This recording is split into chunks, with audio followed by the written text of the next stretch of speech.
Hi, I'm Peggy Lennon of the Lennon Sisters, and I know you know that because we grew up together these many years.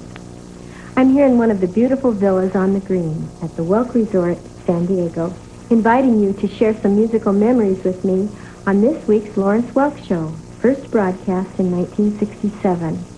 I'm retired now, although my sisters are still performing at the lovely Champagne Theater at the Welk Resort in Branson, Missouri. And I guess I would still be there if it weren't for the fact that a wonderful man came into my life to change it forever. As many of you know, after 30 years of a beautiful marriage, my dear husband, Dick Cathcart, died. The next year, our family moved to Branson, and 5 of my children performed on stage with me there. During that year, to my surprise, Dick's doctor, Bob Felt, came to see the show. I did not know him well, but we had a pleasant visit and shared our remembrances of Dick. After Bob went home to Los Angeles, we talked on the phone, and eventually we fell in love, long distance. And in 1995, we were married in Branson. But Bob had his practice in Los Angeles, and I had my work at the Champagne Theater. So, for 4 crazy years, every 2 months, Bob came to visit me for a week. Finally, my sister Mimi joined Kathy and Janet and Dee Dee, and I was able to retire to Los Angeles, where I've lived for 2 years now. I love being a wife again, and I love being able to be with my daughter Julie and her husband Art, and her 3 children, Miranda, 9, and Olivia, 4, and William, 2. I also can be here at the Welk Resort for a little vacation and to host a great show. It's filled with great old big band songs, and nobody played them better than the Lawrence Welk Orchestra. Here's Mr. Welk to get us in the mood. I loved seeing Norman Bailey again and hearing him play those good old sugar blues. When I was telling my sisters about this show, we remembered that it was Norm who was the first friend we had in the band. The very first day we sang at rehearsal, he left the bandstand and came over to us, and he reached out with his hand and his kind heart to welcome us. In the next segment, we sing Who Wouldn't Love You. It's the only time that Janet appears on this show, and even though it doesn't show in the least bit, I think she was expecting her first baby, Billy, and she just wasn't feeling very well.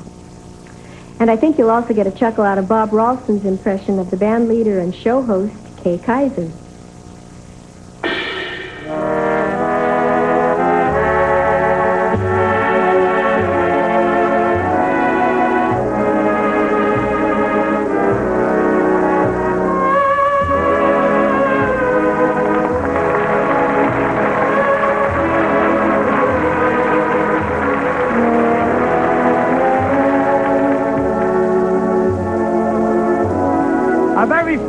Southern gentleman, Kay Kaiser, had one of the great entertaining bands of all time. Now here's Bob Ralston playing the part of the famous professor of the College of Musical Knowledge. Evening, folks, and how y'all? Well, that's good, because we got lots of fine entertainment here this evening for all you students in our College of Musical Knowledge. Now, maybe y'all are looking around for Jenny Sims or Harry Babbitt or Ishka Bibble, but now we don't have them here with us this evening, but we do have 4 of the prettiest young things you ever did see anywhere. And I'm talking about none other than the lovely Lennon sisters. So come on in here, chillin'. Who wouldn't love you? Who wouldn't care? You're so enchanting, people must say. You're the dreamers want to dream about. You're the breath of spring that lovers gad about or mad about. Who wouldn't love you? Who wouldn't buy the west side of heaven if you just winked your eye? You're the answer to my every prayer, darling. Who wouldn't love you? Who wouldn't care? Who wouldn't love you? Who wouldn't care? You're so enchanting, people must stare. You're the dream that dreamers want to dream about. You're the best of spring that lovers gad about or mad about. Who wouldn't love you? Who wouldn't buy the west side of heaven if you just winked your eye? You're the answer to my every prayer, darling.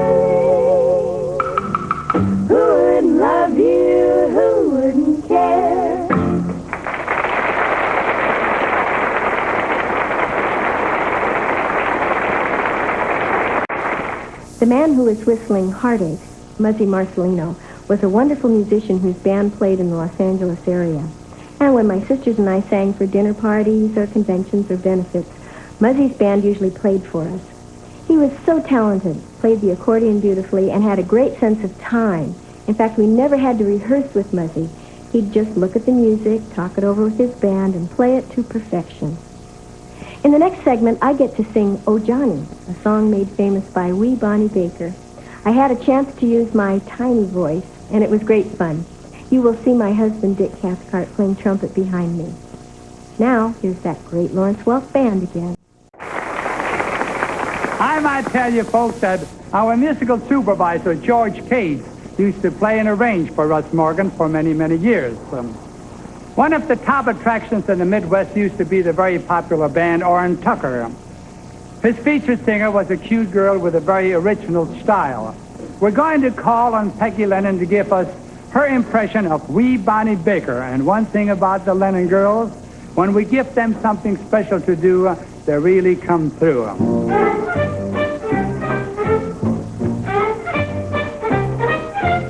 All the girls are crazy about a certain little lad. Although he's so very bad, he could be awfully good when he wanted to. Bad or good, he understood about love and other things.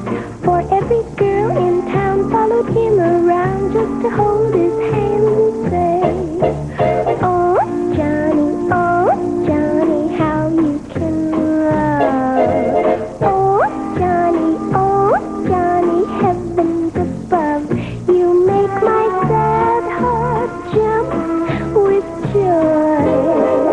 And when you're near, I just can't sit still a minute. I'm so, oh, Johnny, please tell me, dear, what makes me love you so?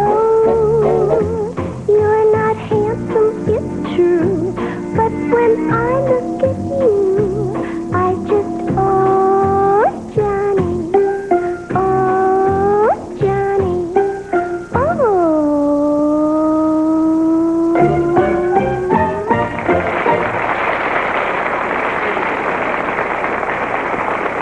My favorite song in this segment is Big Noise from Winnetka. Buddy Clark plays the bass, and Johnny Klein is on drums. Johnny was Lawrence Welk's cousin and a truly fabulous drummer, as you'll see. Muzzy Marcelino once again adds his whistling talents, and it's a wonderfully unique rendition. Also in this segment is a dance number by Bobby Burgess and Barbara Boylan.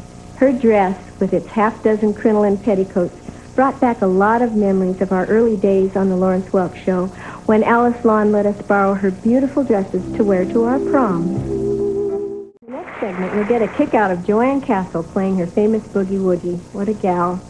We've always had such a special friendship with her, and through all the years, she never ceases to amaze us and entertain us. My children just loved working with her at the Champaign Theater. She made them laugh and in her own unique way taught them a lot about life. Here are the 5 of my children that worked with me in Branson.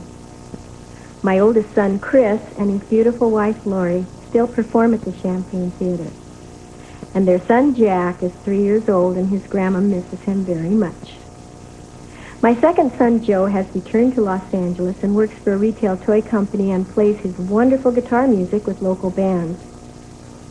Michael plays guitar with Andy Williams at the Moon River Theater, and his sweet Vanetta is Andy's lighting director, and they have a charming home in Branson. My daughters, Jenny and Betsy, returned to California with me, and Jenny works for a fancy clothing line in Santa Monica, and Betsy is a medical assistant for a group of doctors in Beverly Hills. And now that you're all caught up with my family, let's return to the show. You know, there's one song in this next segment that I don't remember at all, and I sang it. My sisters and I can sing every word of every song we've ever done, but for the life of me, I can't remember this one at all. I must have had to learn it very quickly because I certainly forgot it just as quickly. It's called Pound Your Table Polka, and I've been pounding my brain trying to recall it. Thank you, Mickey, and I'd like to tell you how happy we are to have you with the orchestra. Mickey is married to a fine singer, Joanne Greer. We hope to have her on the show before long. We started recording with our orchestra in 1928, and for 23 years, we never had a hit record. In fact, we never made a penny from recordings in all those years. We were known then pretty much as a polka band, and in 1941, we recorded a polka that looked like a sure hit. However, we managed to maintain our no-hit record. You see, it was during wartime, and the recording company was unable to get materials to press the record. We found a copy of this old recording, and would like to play it for you now. Peggy Lennon will try to duplicate the original voice.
Troubles allowed, for that's where fun is king, and that's what brings in the crowd. Now, if the older folks don't dance, they bring their youngsters with them, for they love to watch romance and beat their feet in rhythm. And when the band is through with swing, then the leader tells the ring, hey, sisters, hey, brothers, everybody sing. Sing together, one more chorus.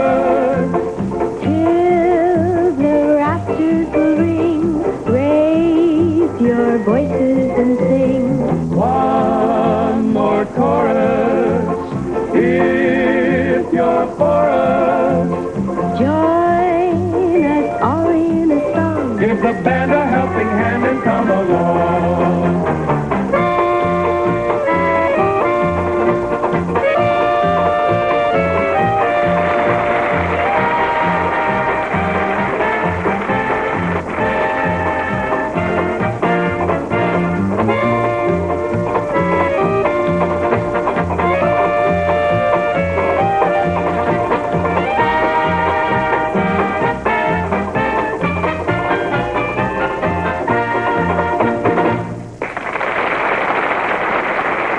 Thank you so much for joining us as we relived some of those musical memories of the big band era. It was the time that America's most upbeat and creative music was written and played, the music that defined us in the eyes of the world, and still does. At the same time, all of America was caught in the grasp of a world falling apart and more. Unfortunately, we've been experiencing some of those same feelings during this last year. None of us will ever forget the pain or the heroism of the people involved in every aspect of the September 11th attack on America. It may help to remember that no matter what our cultural or religious beliefs, we serve one God. We have one world. We are one human race. We have one hope. We need one guide. Love one another. Thank you so much for watching, and goodbye for now.